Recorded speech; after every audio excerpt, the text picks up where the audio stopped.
Hey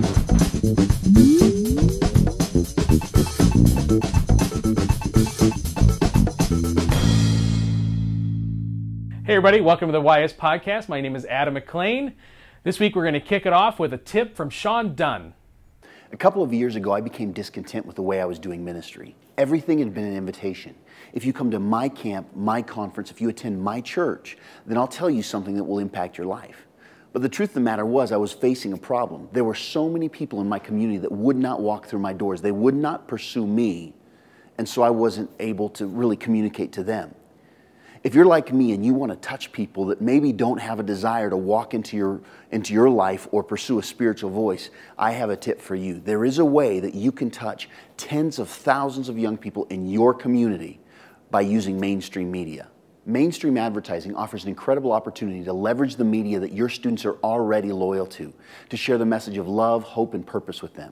There are radio stations in your market, secular radio stations playing the most popular music that are willing to sell you time so that you can promote your message, the message that's in your heart.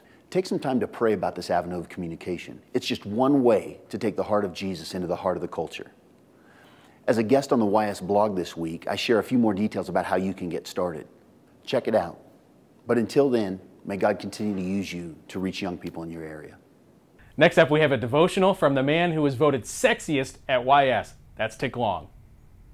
So we find ourselves in Lent, the period preceding Easter, and really a time, I think, where many of us reflect on Jesus' journey to the cross and our behalf.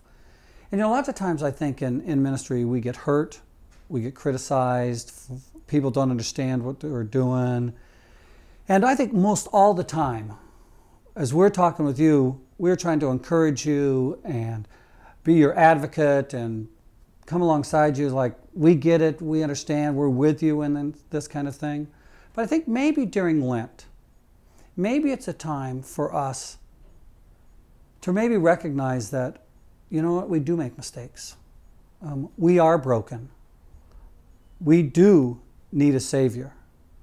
And as we sit in this period and think about Christ's suffering, of His sacrifice, of the road He walked down for us, it doesn't make any sense unless we realize our need. That we are sinful people, that we all have fallen short, and that Jesus has done this amazing thing to bring us into relationship with God. And during our time of Lent, often we get a chance to enter in to the sufferings of Jesus, to think about Jesus' sacrifice. And that sacrifice was on our behalf. And how grateful we can all be for what Jesus did for us. And I hope in this Lenten season that you get a sense of God's amazing forgiveness, that we were lost and now we're found, that we were outside the family and we've been invited in, that we are children of God.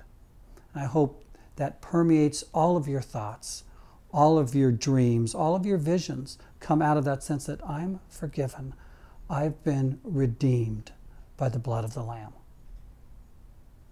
Thanks for watching the show this week. I want to invite you to connect with me. You could drop me an email at adam@youthspecialties.com or look me up on one of our social networks like Facebook or MySpace or Twitter or whatever else that you're using these days, okay? Just look us up and connect with us. We want to remind you, just like we do every week, that what you do matters. You probably don't hear it from anybody else. You don't hear it from the janitor, that's for sure. You don't hear it from just the board or anybody else, but what we want you to hear from us, that your ministry matters. It matters deeply to those parents, it matters to the students, but most importantly, it matters to the heart of God. We love you, and we'll see you next week.